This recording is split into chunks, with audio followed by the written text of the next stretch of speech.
Assalamu alaikum. You're watching Changing Times and I am Dr. Zubair Khori. The nuclear summit has just ended in the United States of America and Pakistani delegation was led by Mr. Tariq Fatmi. It was expected that Prime Minister Nawaz Sharif was going to lead the delegation, but due to the atrocities that were committed in Lahore, he cancelled his tour and Mr. Fatmi led the delegation. Although this summit has ended, but nothing substantial has come out. The things that have been often repeated here and there about the nuclear supplier situation, that was once again repeated. It was once again stated that all the countries which have nuclear capability should always recognize their responsibility and they should always be coming up for the security of the nuclear material. Once again, Pakistan and India were asked to exercise restraint in many ways as far as their military planning is concerned, as far as the nuclear development is concerned.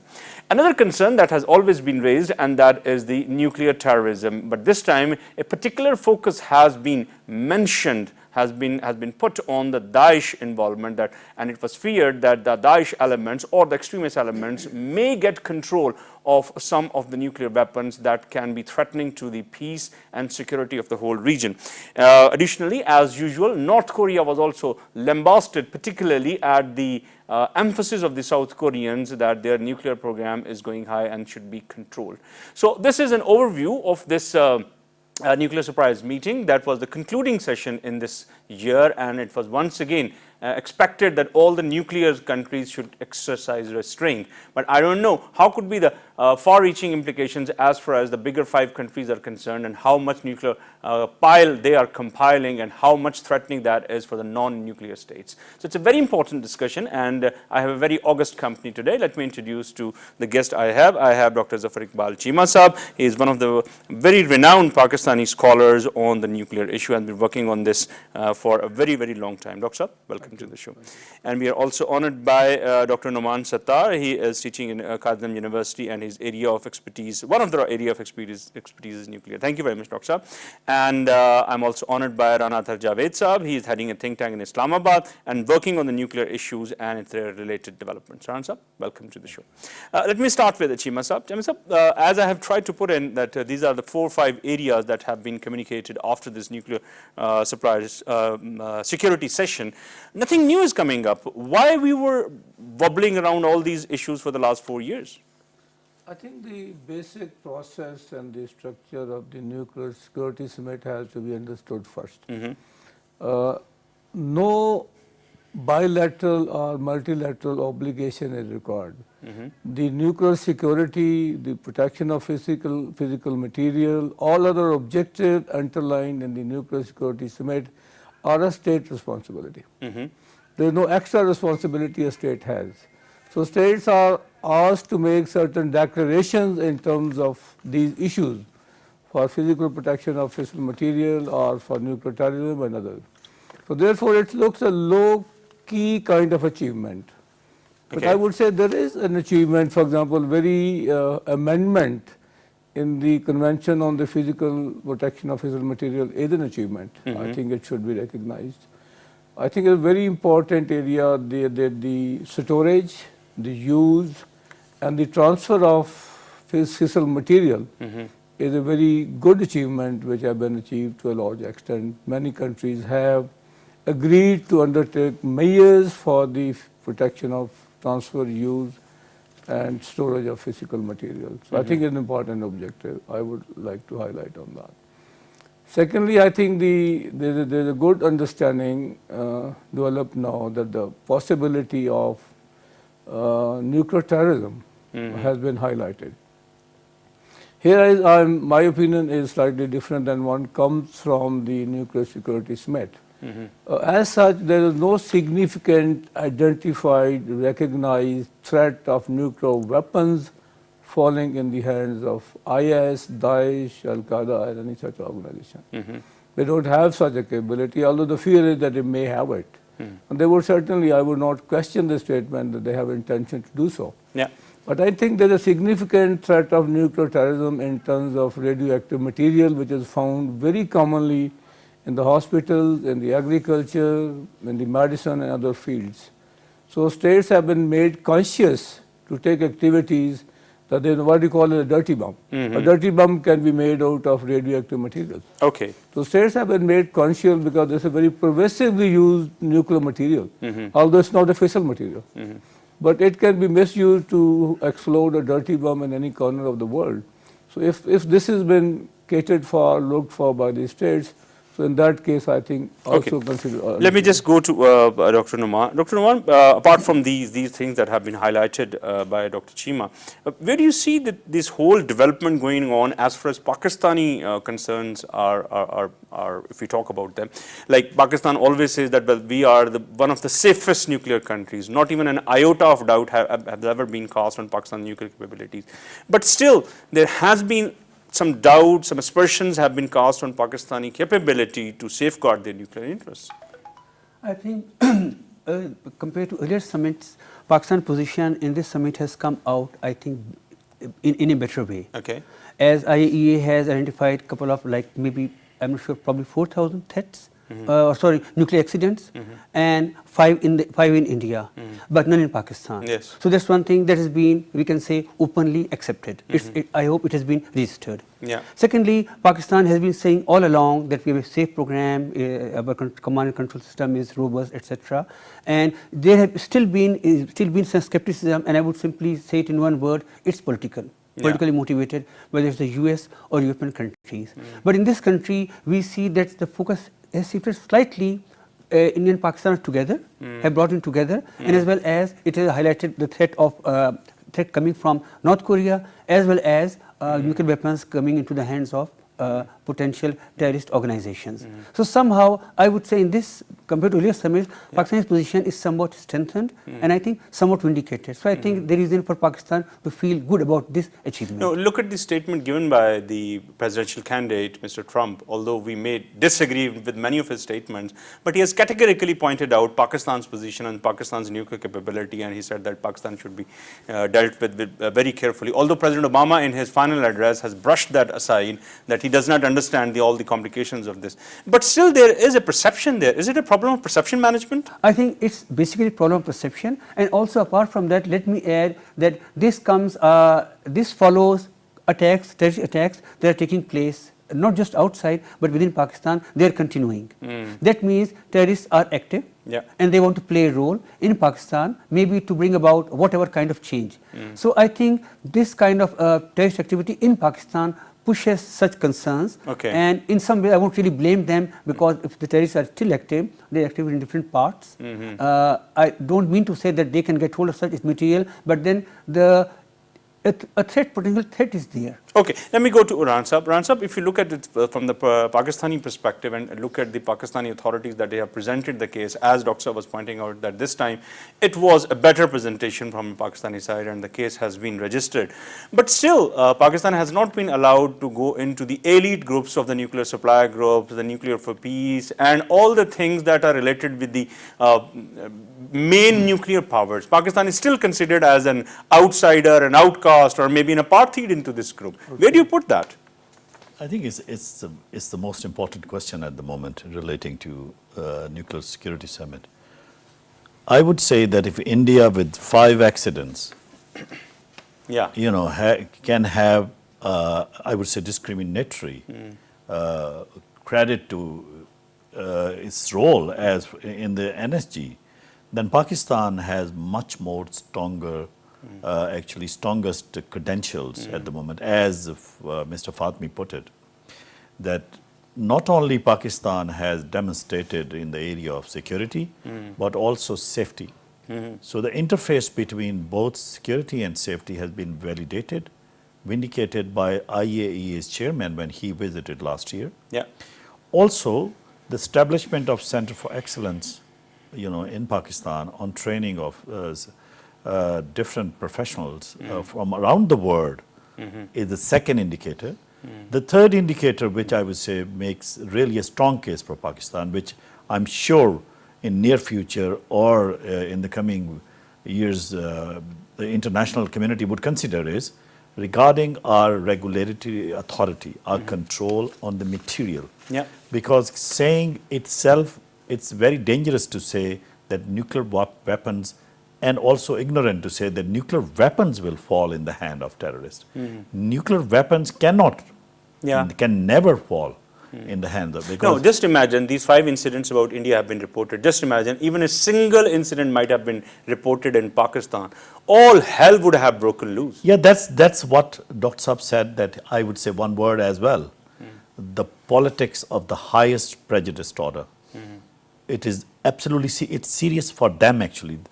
The US and other powers should consider that what they are doing is maybe doing a politics, but this could generate a very serious nuclear accident in India, and they would remain oblivious to it because they presuppose that Pakistan is a country. For example, what happened in Brussels, there are reports that one of the reactors, there was a breach, and there appeared to be a breach on the reactor in Belgium.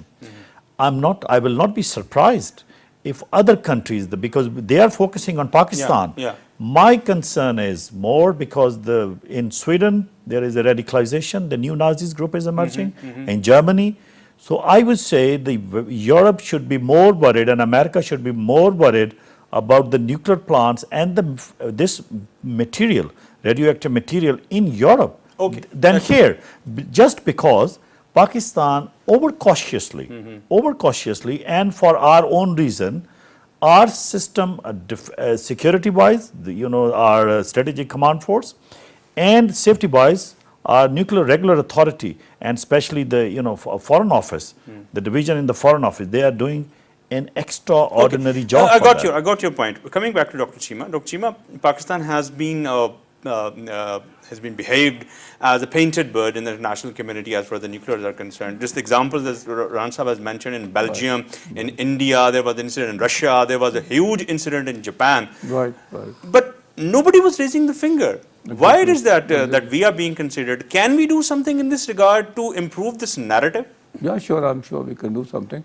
But I would first like to emphasize that Pakistan's nuclear security process is much better than not only India, but much better than perhaps many countries in the world, even the nuclear weapon states. It's far better. No. Do you consider that, or the IAEA or the international I community would like also to say that. appreciate I would like to say that it has become possible for Pakistan in this nuclear security summit that the official gathering, Pakistan has very credibly and convincingly presented its case that Pakistan's not only nuclear security assets and facilities are much secure and better, this has been recognized within the nuclear security summit and is also recognized by bilaterally and multilaterally by foreign capitals. And it's also been established that Pakistan has better technological expertise and experience in handling these kind of materials, assets, facilities and processes much developed by Pakistan. Okay. The only thing is, while it is within the framework of the National Security Summit that has been officially recognized, when it goes outside and becomes a non-nuclear issue, the problem is Pakistan's image. Okay. Pakistan's image, which since 9/11 has been deliberately undermined because of the a negative press and a negative media in the foreign capitals, especially in Washington, D.C. and London, but also since 9/11 and gradually after the Indo-US strategic partnership, there is a favoritism, there is a discrimination, as Rana Sahab said, there is a deliberate policy of ignoring India's weaknesses, India's wrong things, India's bad policies. Isn't it threatening for the world then that we are focusing on a wrong player and the actual players, as Rana Sahab has pointed out, that can have a real threat, that can be translated into reality one fine morning? Exactly. There is a deliberate policy from the West and from United States of America, as very epitomized by Arundhati Roy, that we have instructions from these capitals that India is our future investment direction. Please do not say anything about it. Okay. Now here is the responsibility of the Pakistani establishment, especially it's a job of the Ministry of Information and Press and the political establishment of Pakistan to consider Pakistan's image, Pakistan's national narrative abroad must be improved. Yeah. The problem lies there. The problem does not lie with Pakistan nuclear security or Pakistan nuclear handling of its nuclear materials, issues, other things. Pakistan is an outstanding success vis-a-vis India and all Okay, other we'll countries. talk about this perception management in a moment more. But Dr. Noman, if I may come to you, what about this caution access given by the President Obama that Pakistan and India should exercise constraint in terms of their military planning? Perhaps he was referring to the tactical weapons that Pakistan has already gathered in response to that doctrine that was presented by the Indians, that was the Cold Strike doctrine, or he was referring to something else? I think let's also look at the background of India-Pakistan relations. We are busy in an arms race, at least on the India's part, it's really going very fast. And also at the same time, An arms race that you're mentioning, the conventional arms race? and I'm also coming to Okay. the nuclear at the nuclear level. Yes, we are building slowly at whatever pace we can afford.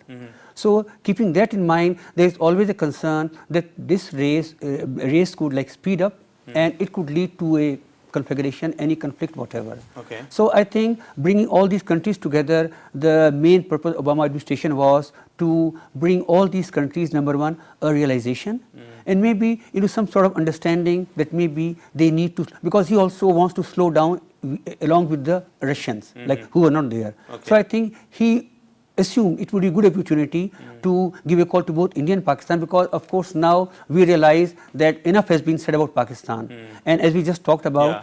not much about India, Yeah. and there is need to sort of at least pull some reins on India. So I think it's a reference to that. Secondly, of course, they have a concern about our tactical nuclear weapons, and of course it is also clarified there that they are basically for deterrence purposes, and I don't think that it really made any major change in our nuclear policy or plans. No, So now the question rises, you talked about our deterrence. Is there any minimum deterrence that can be quantifiable, that we can say X number of weapons is our minimum deterrent, or it is a fluid concept?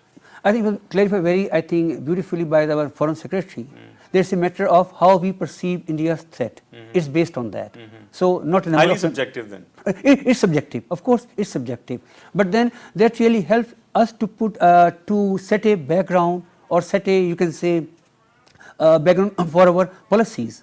And I think President Obama basically touched that nerve, that maybe it's time or is the right forum to ask both the countries together to sort of downplay their, you can say, policies, plans, weapons build-up, or basically arms race. in Okay, one word. Ransab, the relationship in the region and the politics that has been developing, we were talking about this, the regional politics of the proxies that has been being talked about in Pakistan, India, Iran, and Afghanistan, the Iranian president visit to Pakistan, and then this unprecedented capture of the serving Indian officer as a raw agent inside Pakistan.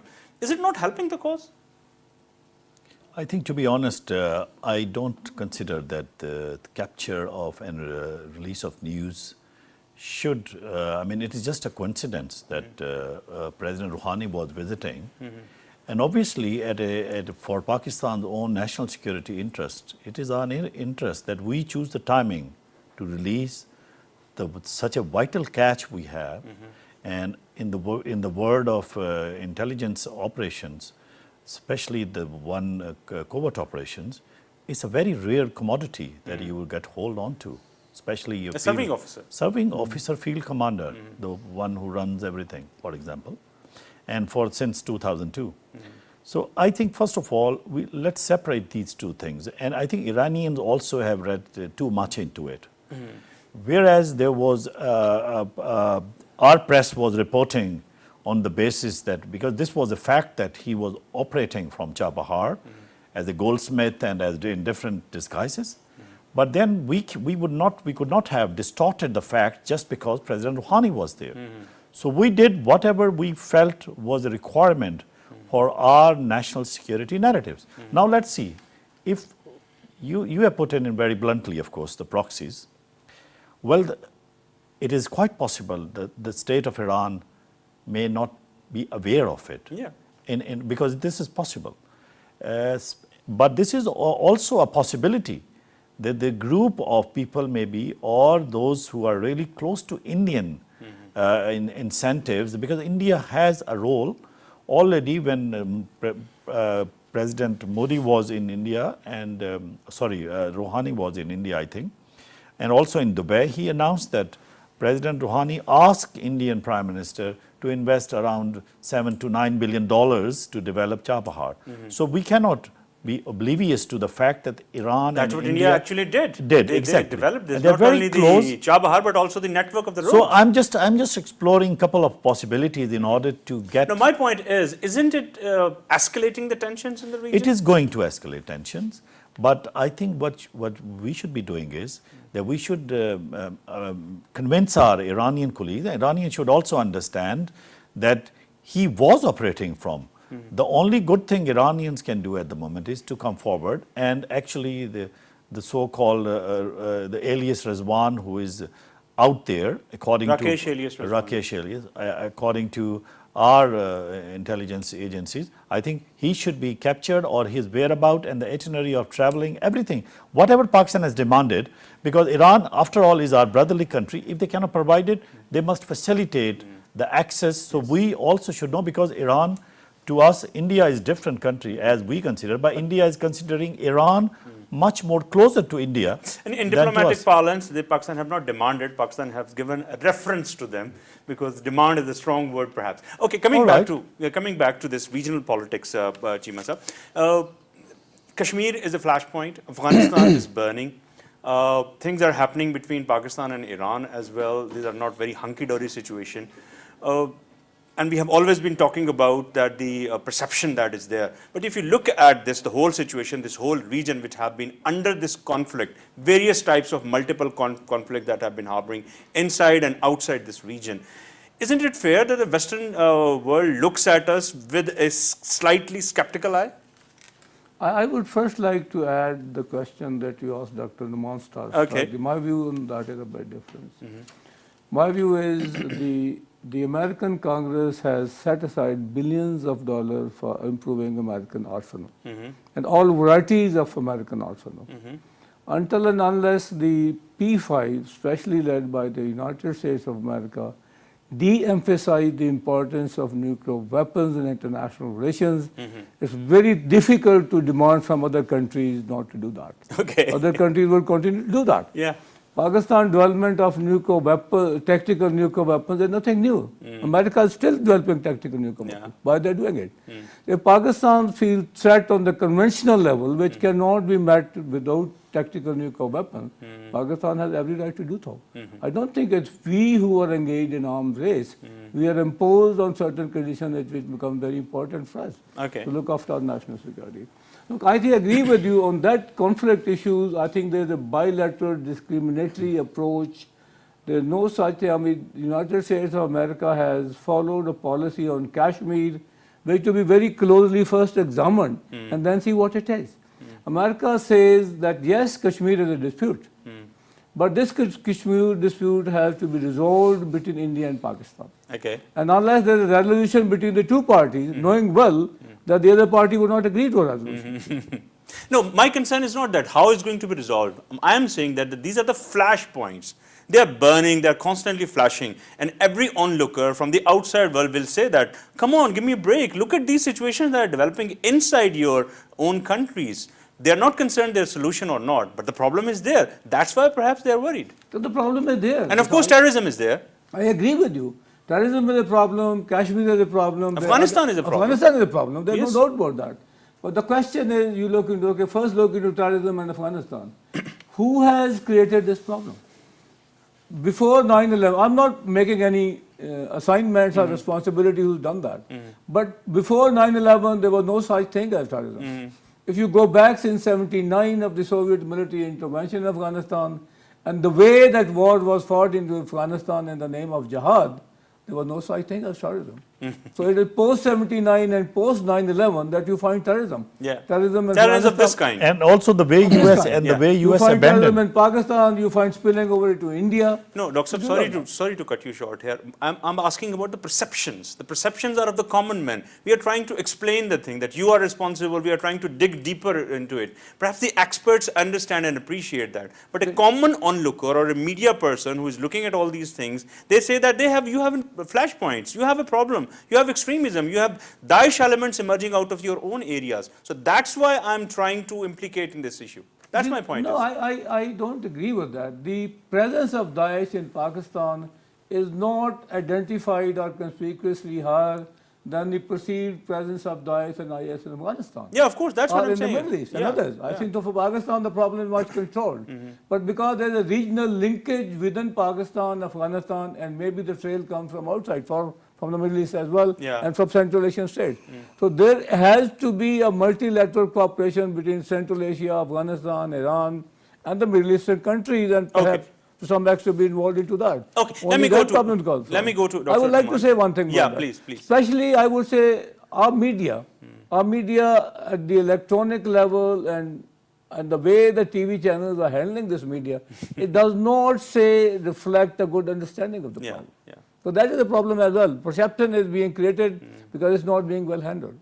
Because the dynamics of the Pakistani TV media, that's a different debate. I will I sometime agree with discuss it. with this. Okay, but Dr. Numan, what about this Pakistan's involvement in the peaceful use of the nuclear? We have always been asking for this. Pakistan has been facing this energy starvation for umpteenth number of years, and Pakistan Pakistani people ask that we have the nuclear program, why don't we use it? Although we have 4 to 5 smaller energy generation programs, but we are not using it for the optimum level.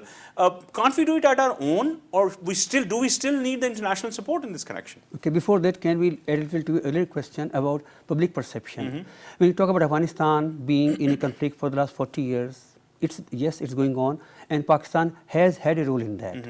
So Pakistan has been in some ways involved in the earlier jihad, and of course, post 9/11, Pakistan has an involvement in conflicts in the region. Okay. Secondly, what we see happening locally, nationally, we see terrorism continuing in different phases, and we talk about terrorism, extremism, etc. So I think that basically has shaped public perception, both in the country, in the region, and outside. Yeah, okay. Coming to your this question, yes, Pakistan certainly can do it, should do it, but for some reason there hasn't been enough attention, or I don't know if I could use the word as a priority. If I'm not wrong, Pakistan, the percentage that comes from nuclear energy is less than 3%, if I'm not wrong. Yeah, less than 3%, yeah. And 2.9%, yeah. that's for the last probably 10 years. So I don't know when we are talking about new power projects, when we talk about collaboration with China and other countries in energy, why can't we really push collaboration in terms of civilian projects? Perhaps we are too cautious about it, too responsible or careful about it, that nobody. I'd like to come into this. Yeah, I'll Unless we are asking and we are not, some help is not forthcoming, cooperation not forthcoming, but I think some friendly countries like China, maybe some other countries, maybe Turkey. China is already helping us. China is helping, but then we probably need to push it more. Yeah. We need to push it more. Also, we need to convince countries, the Western countries, basically USA, that's sort of an ally, that we need it. Or we also need help, especially American help and support to help us go on a smoother path of peaceful use, especially for Okay, energy Dr. purposes. Saab, you want to say something? Yeah, I want to say I agree with this. But this is a narrowly focused issue on the production of nuclear power through energy. The other is civilian use of nuclear technology and nuclear facilities. Pakistan is a leading country in the non-European world where the nuclear technology and facility is being best used in 2 sectors. Medicine, Pakistan has more than 24 centers, medical centers, where radioisotopes are being used. Okay. And Pakistan is benefiting best than any Asian country in the field of agriculture, Yeah. where NIAB and other such many centers in Peshawar, Karachi, Tandojam are being Okay. employed for use of nuclear technology for peaceful purposes. This has been recognized by the IAEA that outside Europe and United States of America, Pakistan is a leading country making use of nuclear technology and information for medicine and agriculture. That's good. That's But very good. because there are some restrictions in the import of nuclear reactors, the West has not been coming forward. The attitude is discriminatory. They're giving more to India, not to Pakistan. The only source we have of procuring nuclear reactors is now left China. Yeah. And I think if we look into the future projections, I think the very credible projections by 2050, Pakistan would have large production of nuclear power Right. through energy sector. Let me go to Ransab. Ransab, do you want to agree on this, nuclear for peace, or should we go ahead with that? No, I think this is with the nuclear for peace, but it would be great expectation from the United States and other countries to give you at the moment No, we don't have any expectations. No. I mean, going into But fairly, no, can't fairly. we go you into just- the market and buy these things? No, you can't go into buy. When were you Pardon able? my ignorance, right? No, when were we able to buy anything other than what we had Canoop, then we have from Chashma. France, Chashma. Yes, Chashma, but bought from where? It is the Chinese project. We are talking about Chinese. So why can't we multiply that cooperation? We should multiply, and there must be more, and there would be 2050. Dr. was saying it would be more than maybe 8% or more, maybe more. We will be producing energy from civil nuclear reactors. But at the same time, we also have to understand that this nuclear security summit is what approaches they are taking for future. They are trying to link nuclear material and the uncontrolled nuclear material with the terrorism. So they are trying to take this in another direction. And we should also be understanding and cognizant of a simple value that we should not be saying again and again tactical nuclear weapons. Yeah. They are low yield nuclear yield weapons, weapons. because the terminology itself is charged with the sort of battlefield approach. Do we use this terminology? And this is the matter in of our own perception. parlance? No, yes, I know. This is the matter of perception as well. But how low yield it is? How low or lower yield? I mean, depending upon the kilos they are being used, but of course that depends upon whether they want to mention it or not due to tactical operational needs or requirements or seek confidentiality. That whether you want to expose and the public knowledge or experts to tell them that what type of weapon we are, because this is a sort of intelligence information. This is not an information on that. Okay. I don't think so. People can give, any country could give precisely the what type of weapon and what material, Yeah. how kilo we have used in it. Okay. My point about the perception would be that I totally agree with Dr. Cheema that it is, I see it as a paralysis, not even priority. Because paralysis that we know that the problems relate to the perception, whereas we were involved in the 79 in Afghanistan, but entire international community was involved, supplying weapons, recruiting Al-Qaeda Yeah. by the CIA, but everything, the way we were abandoned, the way everything was thrown on us, the best evidence for that till now I have seen was Hillary Clinton's deposition to the House Intelligence Committee, I think the Defense Committee, last year, Okay. in which she elaborated all the allegations and this saga that how Pakistan, every time you go to Pakistan, because not only we are weak on presenting our perception, also there is a very active regional country, India, lobbying with the great resources Okay. in the entire international community. Right. I just want to I would touch say. upon another important subject. Dr. Saab, initially you pointed out this dirty bomb thing, which is a very ominous spectre. Yeah. If you could recall the recent developments in Syria, there have been some allegations that the chemical weapons were used. Exactly. How radioactive were they? And there was also some allegations during the Saddam reign that one of his ministers, Chemical Ali, was using the Yeah, chemical exactly, weapons against the exactly. Kurds. And No, others. they used it, Al-Habja. So, yes, so there have been some allegations there, and there have been the non-state actors which have been alleged inside Syria that they were using those chemical weapons. How do you see, please pardon my ignorance, how do you see the elements inside Pakistan or Afghanistan may resorting to these radioactive elements, as you are saying, they are openly available in the market? True, I agree with you. First of all, some clarification on Syria. The chemical weapons used in Syria has not been used by any non-state actors. The allegations are either which both parties are passing the buck, an allegation on There the have other been side. allegations on both On sides. the other sir. side. Then maybe NSA might be used. The Americans are disclosures. saying that the Syrian military has used it. And they say it's not And they half were of the saying- lesser involved. Yeah. It was a local brigade command who used that. Okay. The regime, Assad regime is saying it is the Americans whose extension, who have very organized Al-Nusras? extension, they have used nuclear weapons. Okay. So this has not been yet determined as such. Even the Chinese and Russians are, not given their opinion on that. Who exactly done that? So this remains us. I agree with you in principle and theoretically. Okay. Because, as I said earlier, the radioactive material and isotopes are very pervasively used. in hospitals and industry and agriculture all over the world. Right. So the possibility of civilian or non-state actors access to do is quite possible. Okay. So therefore the But fear do they have the know-how or understanding to combine it's a them very and make simple. a dirty bomb? It's not the technology of a nuclear weapon. Okay. It's a very simple process of putting it together and exploding it by sea. Okay, level. what about a de facto state that has been declared by the IS inside Iraq, and they have their contours extending across Syria and Libya as well? What if they resort to this? The coincidence is, it's a coincidence, a factual coincidence, that these isotopes in hospitals, industry, agriculture are not much present in Iraq, Syria, Arab countries. They are not so developed in the civilian use of technology.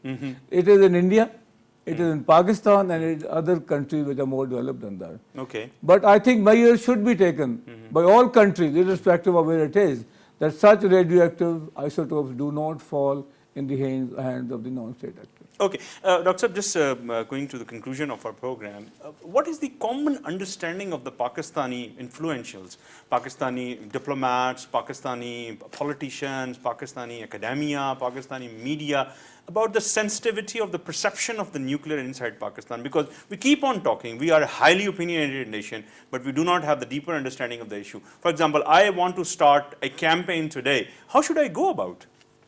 I think for common people, I would say apart from discussions like this, or maybe at academic level, there is not really much serious discussion because most people are not aware, they don't really know. And anyway, that's good because I have some background, we have some background. Ignorance is a bliss. In some ways. And of course, at academic level, like maybe at conferences, this issue comes up and it's debated, Okay. like at a certain level.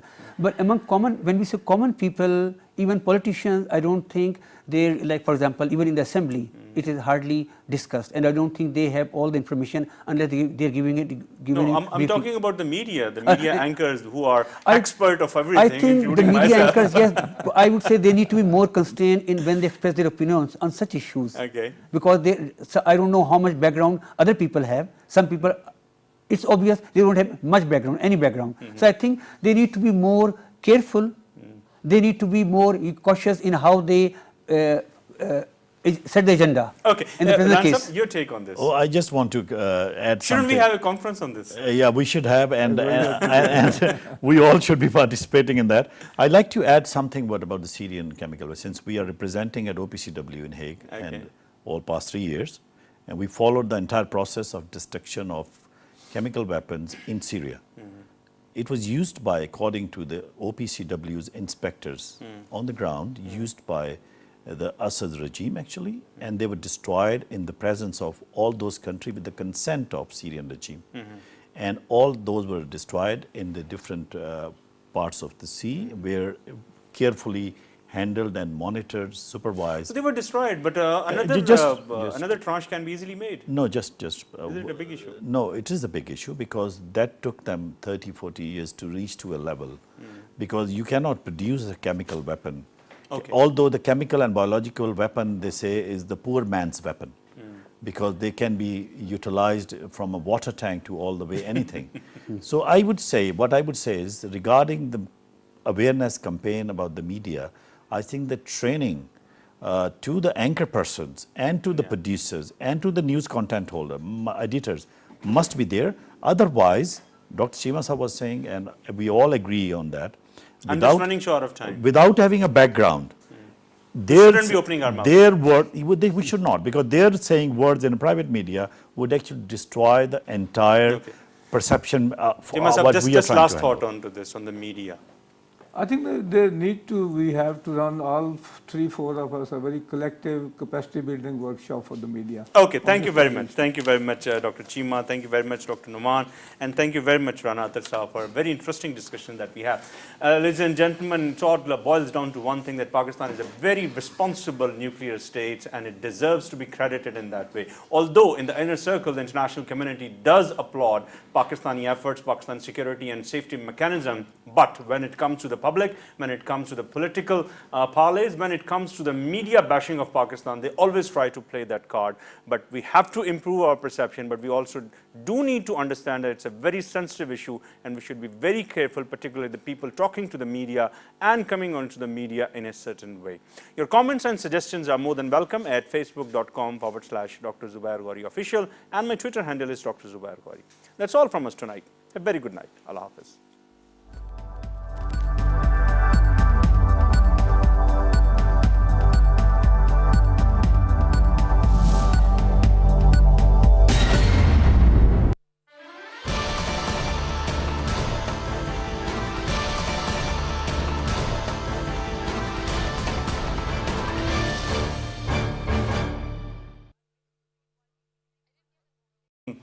As a proxy inside Pakistan through the usage of the Iranian land may be a big development at this point, but that can be a small spot in a larger picture, in a strategic overview of the situation that is happening inside this region, that is Pakistan, India, Afghanistan and Iran. So Pakistan can play this card for a certain period of time, but not for a longer period of time. We have to look inside, we have to improve ourselves, that Dr. Tawil has very eloquently put it, that is inside, that if we are not economically good, we may not be taken that much seriously for a longer period of time unless we are not stronger inside. Your comments and feedback are more than welcome at facebook.com/Dr. Zubair Ghori official, and my Twitter handle is Dr. Zubair Ghori. That's all from us tonight. Have a very good night. Allah Hafiz.